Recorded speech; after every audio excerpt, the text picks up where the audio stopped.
Hello and welcome to SAM online class. This is Dr. Subrat Kumar Mahanti. Today we shall discuss about southern blot. Southern blot is a technique useful in molecular biology for detection of specific DNA sequence in a sample. The name southern blot has been given after the name of a British biologist, Edwin Southern, who first published it in 1975. So now let us discuss about the various steps of southern blot. The first step of southern blot is restriction digest. And restriction digest is a procedure that is useful to prepare DNA for further analysis. In this procedure, the high molecular weight DNA is cleaved to form fragments of suitable size by using restriction endonuclease. And you know that restriction endonuclease are the endonuclease which cleave the double-stranded DNA within or near specific recognition site. This is the first step. And second step is separation of DNA fragments. Separation of DNA fragments.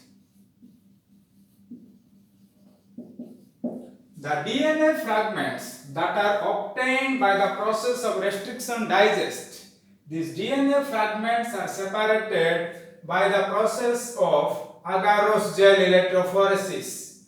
By the process of agarose gel electrophoresis, the DNA fragments of various size can be separated. So here you see this is a gel and these are the bands that contain DNA fragments of different size.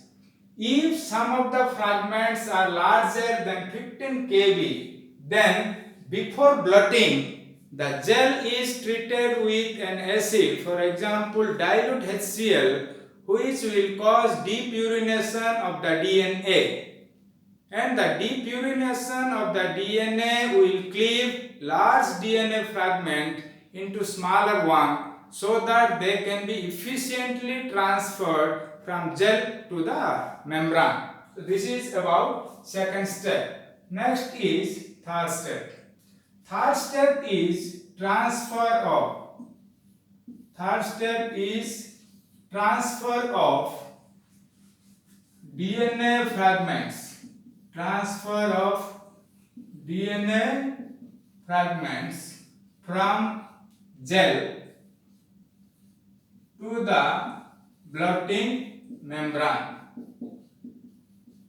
Blotting membrane. For transfer of DNA fragments from gel to the blotting membrane, we are using a nitrocellulose membrane. So for this transfer, first of all, the gel is placed in an alkaline solution that contains sodium hydroxide, and the sodium hydroxide will cause the denaturation of DNA, thereby converting double-stranded DNA into single-stranded DNA. After this, the nitrocellulose membrane, which is positively charged, this membrane is placed on the top of gel. After placing on the top of gel, there will be movement of buffer solution from higher water potential to lower water potential. So this movement of buffer from higher water potential to lower water potential will help to move the DNA fragments from gel to the membrane. After the transfer of separated DNA fragments from gel to the nitrocellulose membrane, next step is baking. The main purpose of baking is to fix the separated DNA fragments to the nitrocellulose membrane permanently. And baking is done either in vacuum or in a regular oven at 80 degrees centigrade for 2 hours. After baking, next step is exposure of the nitrocellulose membrane to a hybridization probe. And the probe is usually labeled so that it can be detected easily. Labeling of the hybridization probe is done either by incorporating radioactivity or by tagging the molecule with a fluorescent or a chromogenic dye. When the hybridization probe is radioactively labeled, or if it is a fluorescent compound, then the pattern of hybridization is seen on an X-ray film by the process of photoradiography.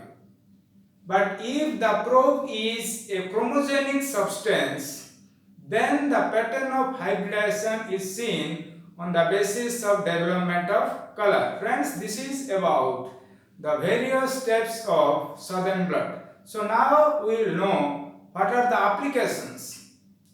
First application is southern blot is useful to detect specific sequence in a sample. Second application is DNA fingerprinting is an example of southern blot. Third application is southern blot is useful for paternity testing. It is also useful for criminal identification and victim identification. Another application is southern blot is useful for restriction fragment length polymorphism. In addition to this, southern blot is also used to isolate and identify specific gene present in a sample. Friends, this is about the process of southern blot and also its application.